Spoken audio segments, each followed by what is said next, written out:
तोंड दिसना तर क्लिअर.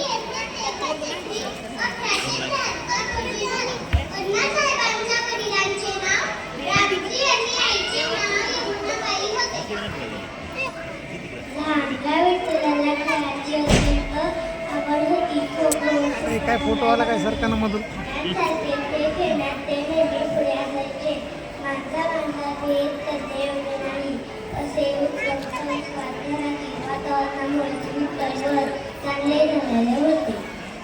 दक्षिण भारतात जेव्हा महाभयंकर दुष्काळ पडला होता तेव्हा विठ्ठलाच्या मायात चांगले पीक आलेले होते. त्यांच्या आजोबा दानशूर होते. दररोज सकाळच्या वेळी गोरवारी बांधला ते मक्याचे दाणे वाटत असे. विठ्ठल आजोबांना नेहमी कामात मदत करत असे. तेव्हा विठ्ठल 4 वर्षाचे होते.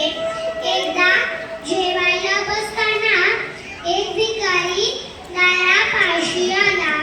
त्या भुकेलेल्या माणसाला विठ्ठलाने आपले जेवणाचे ताट दिले.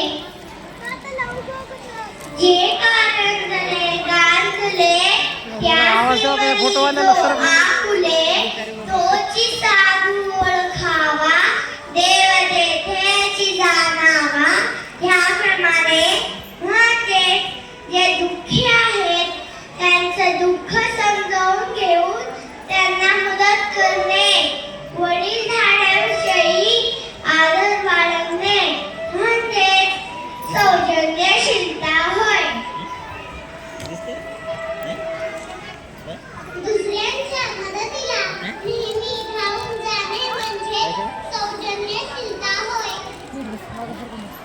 दुसऱ्यांना प्रामाणिकपणे मदत करणे म्हणजे सौजन्यशीलता होय.